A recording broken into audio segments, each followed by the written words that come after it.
Hey, this is Jared over at eCarrier Check, and I've got Brad Young on with me with Third Axiom Solutions. Brad, thanks for being on today. Hey, no problem, Jared. Yeah. Looking forward to it. I have to tell you, this is my first podcast, so you're gonna have to, help me with the training wheels. We'll be fine, Brad. We're just shooting the breeze here and talking about business, talking about trucking. Obviously, you've been in logistics, trucking, third party. Tell us about your background, Brad. Give us just kind of an understanding of how you got started and what got you into this industry.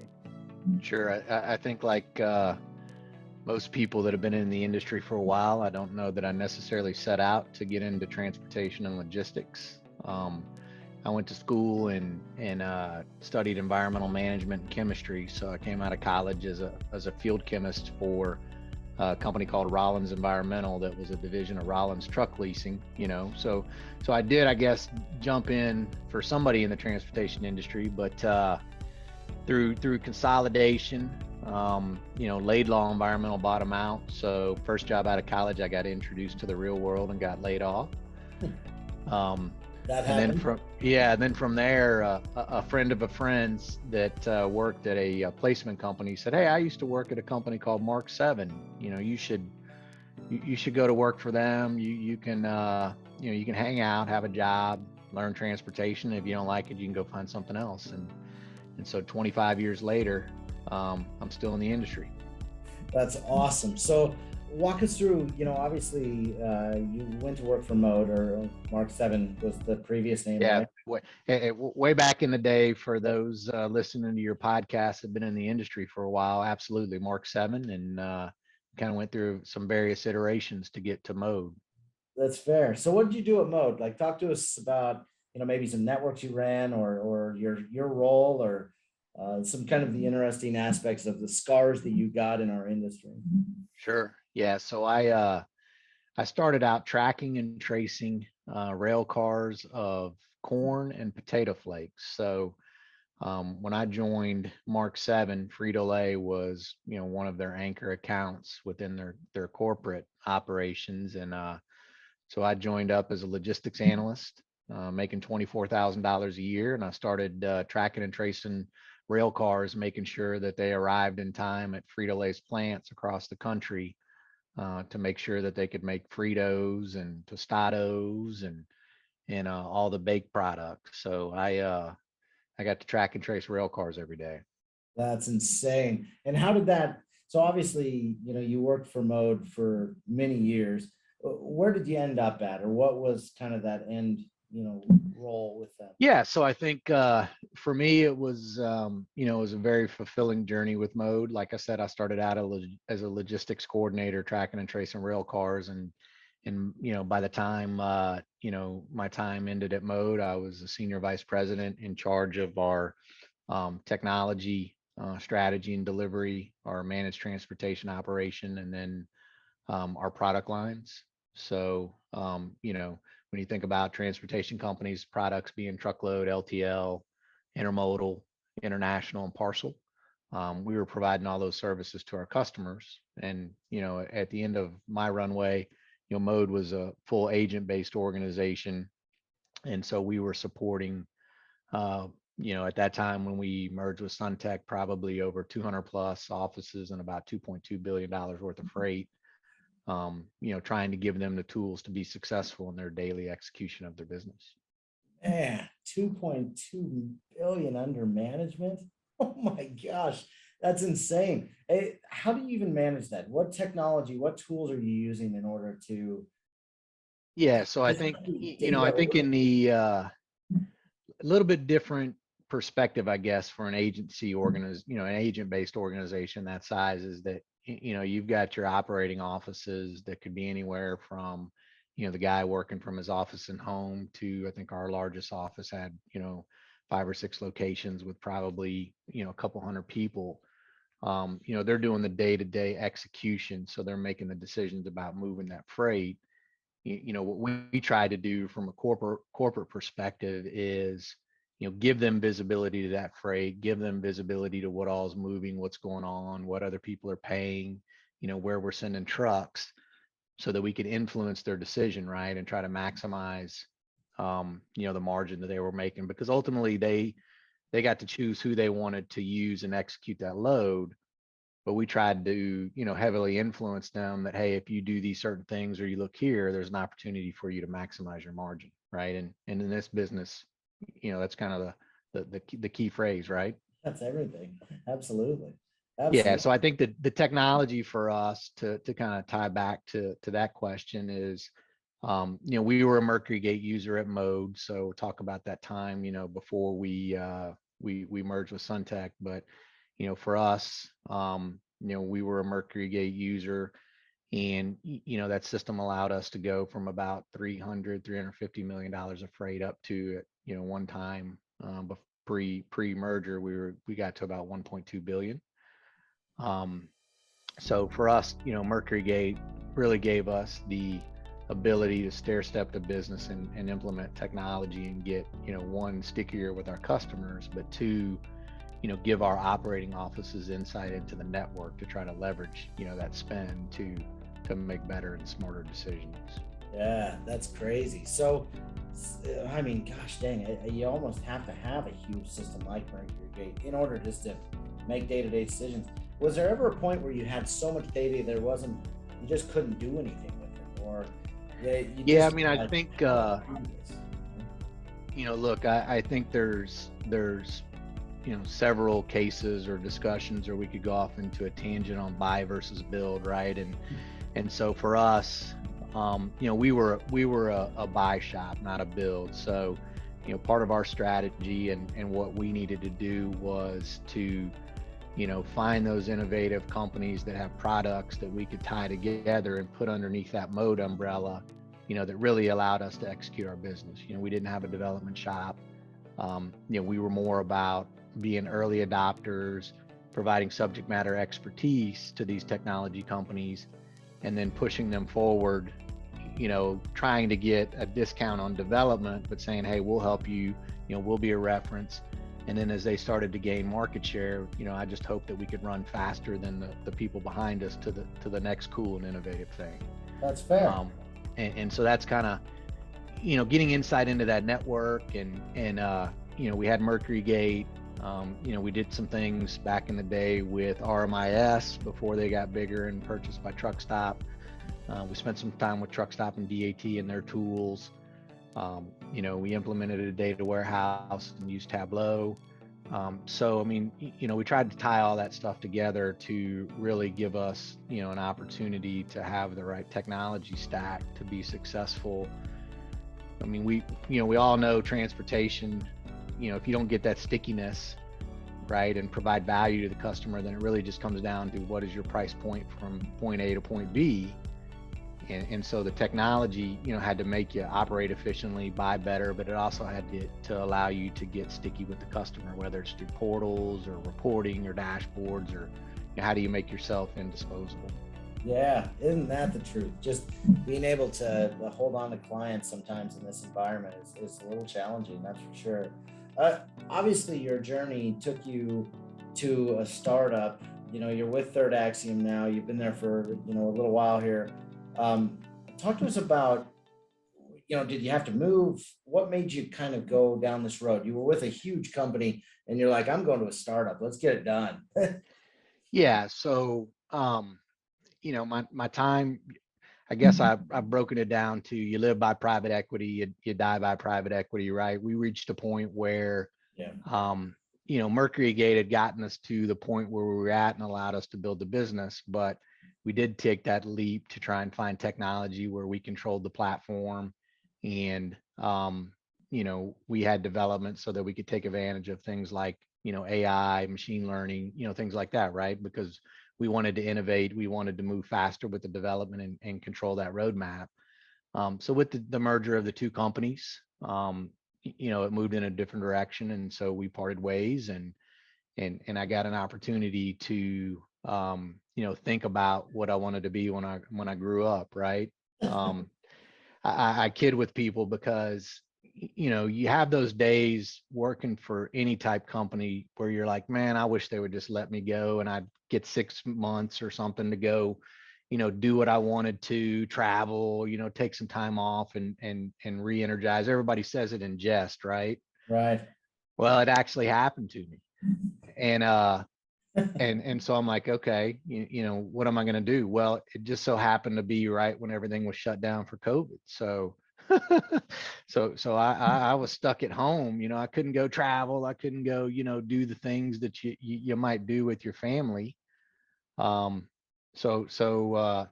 I had a lot of projects around the house, and for me it was a reflection about, okay, where are you at in your career? What could you have done better, right? I mean, what did you like? What did you not?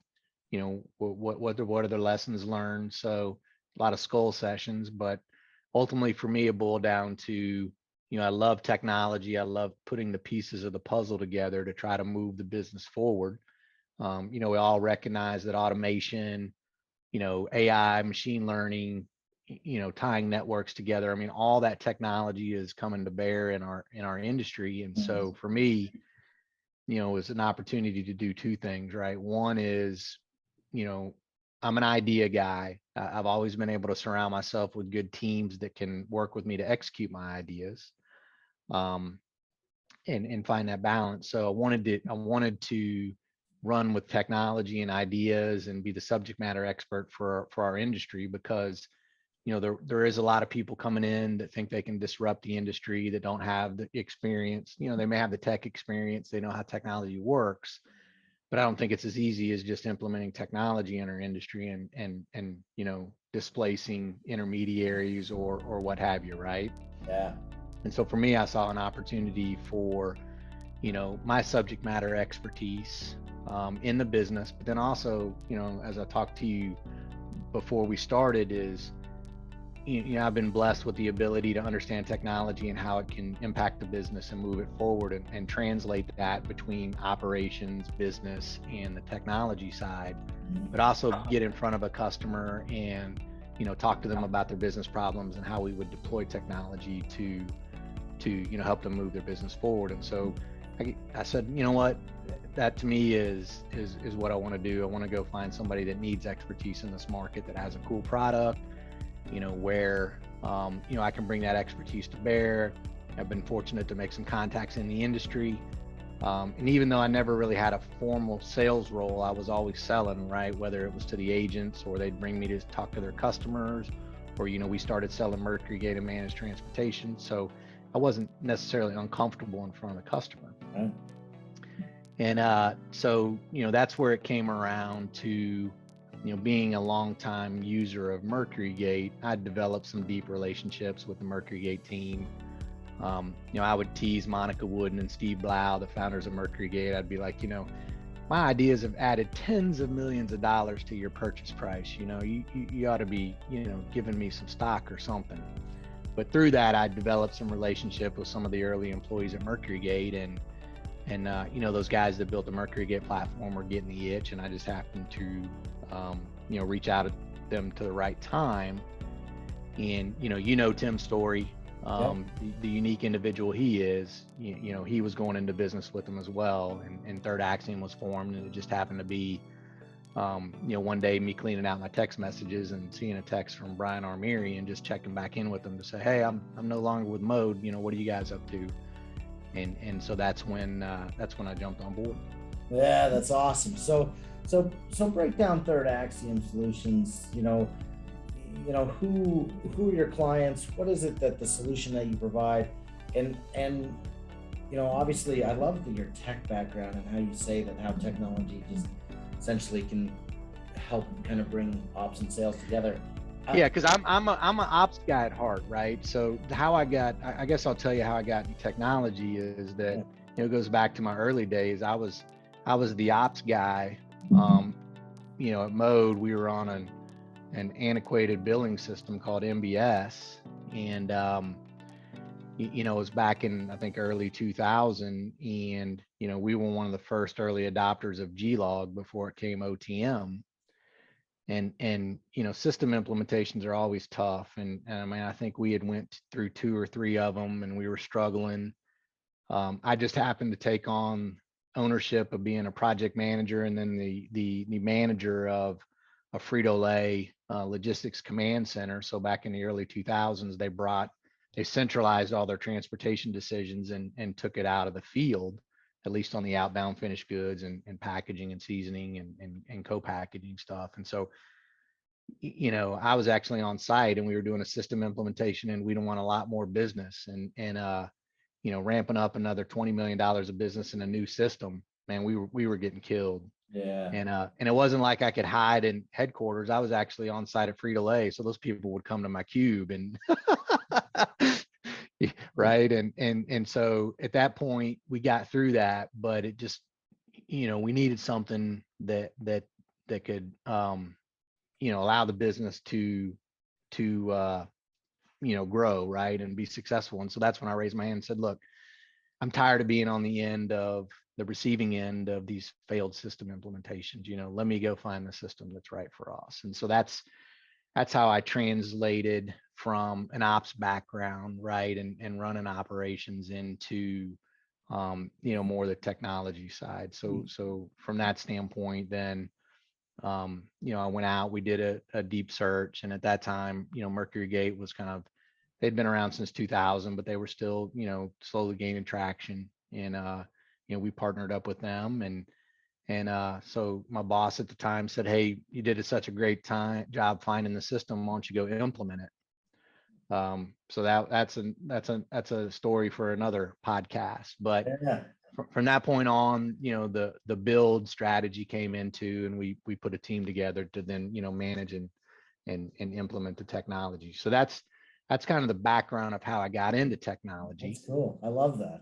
And then how that played at Third Axiom is, you asked the question earlier, hey, how do you get insight into a $1.2 billion network, right? What are the things that you do, the tools and technology that you implement? So one of the last things we were doing at Mode before I left was, we'd implemented a traditional business intelligence solution. We were looking in the rearview mirror. We were working to try to move that up into near real time, right? Where we were getting the opportunity to look across the network and do things to see if, hey, if you'd run a carrier in a lane, here's what somebody else paid, use this carrier, right? Hey, you're at $2,000, but the network's paying $1,500, use that carrier, right? Get that margin. And so we were putting tools on the end, and then we started to think about, okay, could we predict price? Could we do carrier prediction, right? Could we give you, based on our internal data, but also external data that's out there? This is probably, say, 4 or 5 years ago. And so we just started to kind of work with machine learning, modeling, data, because it's come to bear that that's the forefront of the industry, and we needed to do that. And so I've always been intrigued with analytics, with the power of getting insight into your business and your network. I mean, I've always dreamed of the day where, as a dispatcher, you'd have all the information coming at you for, hey, here are your options. Here's what you've done in the past. Here's what's going on. Here's what you should probably do. All that. People call it kind of that cockpit view. I've always been fascinated with, if you go to the floor, everybody's going to say, man, it's an art, not a science. Yeah. So, but I've always kind of been in the science aspect of at least giving the artists all the information that they can take in to make the decision about the load. And so that was the opportunity at Third Axiom, right? I mean, I couldn't ask for two individuals, Brian Armieri and Lauren Berman, that have an understanding of the industry, but also can put out some code and build some functionality, right? So for me it was a no-brainer to join up, one, with people that I had relationships with, but two, that I knew could take an idea and really make some functional software about that, right? And so that's kind of where the journey started. And then these guys are self-funding the company, so we haven't had to seek any outside money, and so it's a little bit of a bootstrap affair. but it's given us the opportunity to step back and say, okay, what do we want to build? What do we think is going to have the most impact, and not have to worry about rushing something to the marketplace to, start to gain customers and start to, see the valuation of the company grow so that everybody feels comfortable, or you go get the next series.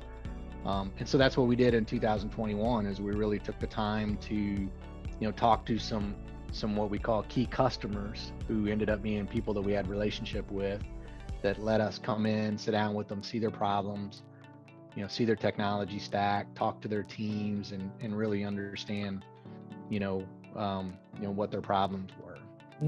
And so we had that going on, but also, Brian and Lauren had a vision and an affinity for data, right? And really providing, analytics and data specific to transportation and logistics companies in a platform. And so those two kind of melded that, the end of last year, we had achieved, our goal of building a data and analytics platform, specific to the transportation and logistics industry. So give us like a real world, example of what Third Axiom has done for a client or two, or your clients. Obviously, you can get a bunch of data, but what is Third Axiom doing with that data, and how are they showing it back? Obviously you're talking about the cockpit. I always think of like Tony Stark in 100% grabbing that in. So how is Third Axiom kind of Tony Starking this back to their clients right now?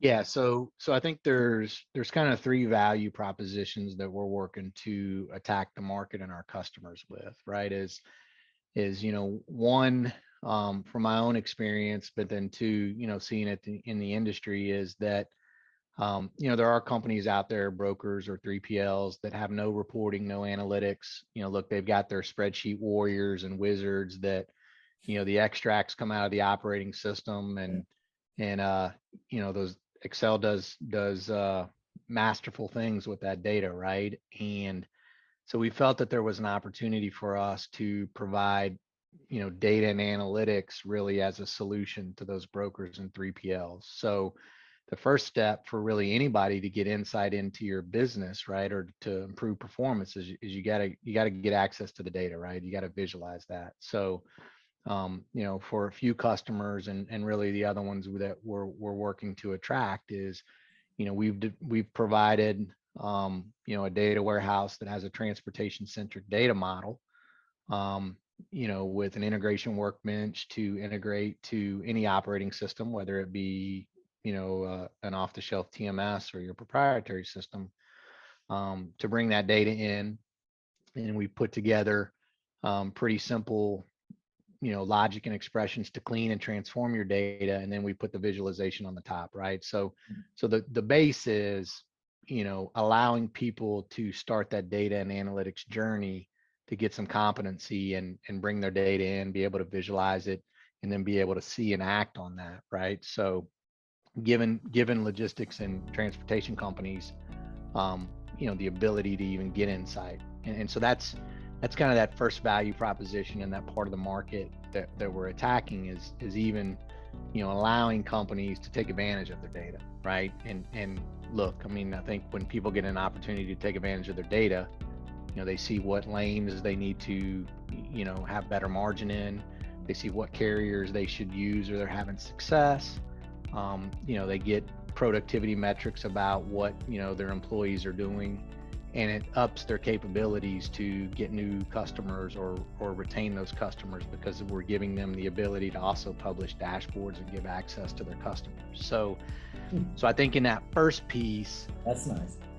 For us, it's okay. You're now able to play with the big boys, or you're now able to have capabilities to really get insight into your data. And so whether that's cost avoidance, because you don't have to hire somebody to build you a data warehouse, you don't have to build a team of analysts to take care of that or publish it. I think that's where, it's kind of simple, but it's business intelligence solution, right, for transportation and logistics companies.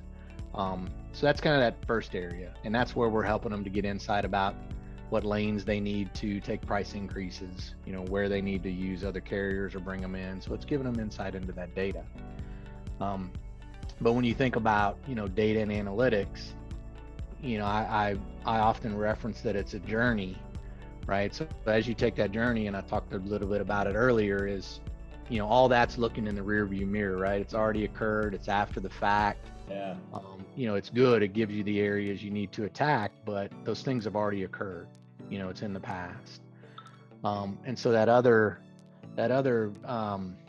value proposition then is, we enable the platform to receive data in near real time, right? So, in our industry, a shipment or a load, moves through its life cycle and those various states, right? Tender, dispatch, or booked, dispatched, picked up, in transit, delivered, completed. And so that load and those data points travel along, let's call it in near real time, right? So depending upon our customers' capabilities, we can ingest that data as things are occurring in your transportation network. And so the other aspect is we want to bring data science to our industry, right? Not where people have to go hire data scientists or machine learning engineers to deploy models.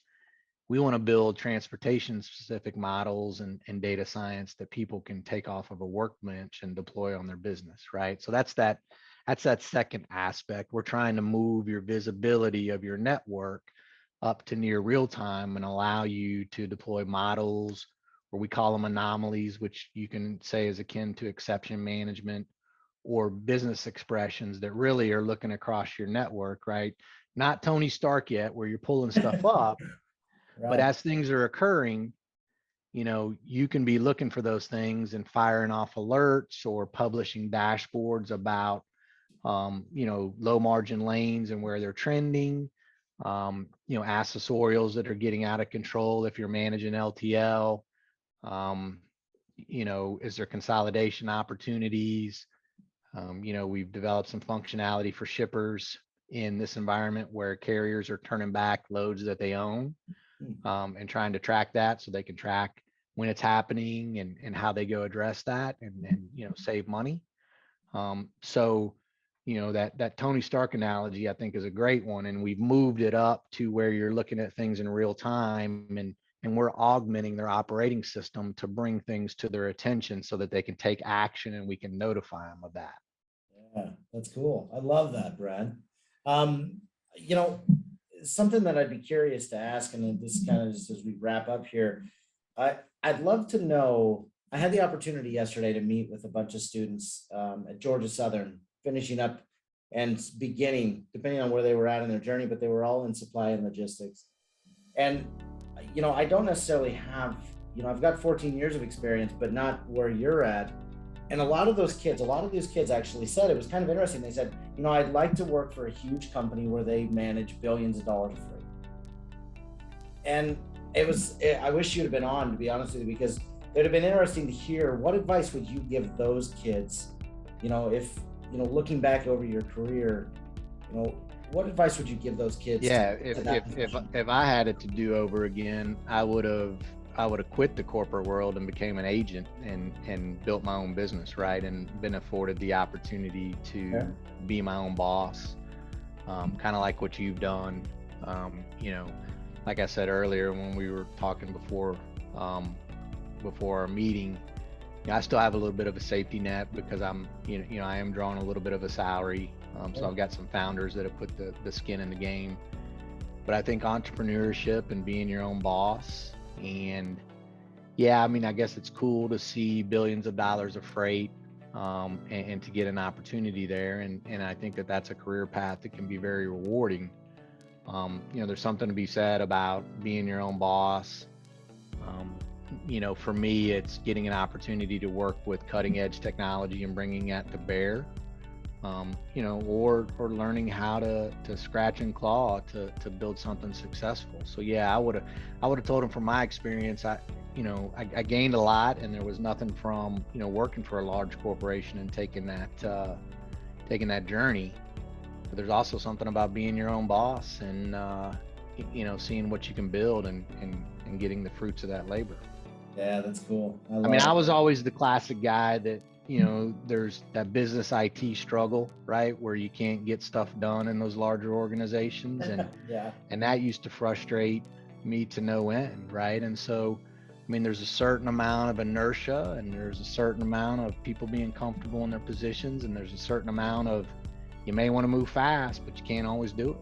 Yeah. So, I mean, there's limits, right, to those people that have creativity or want to move fast, or, you know, have ideas that they want to move on.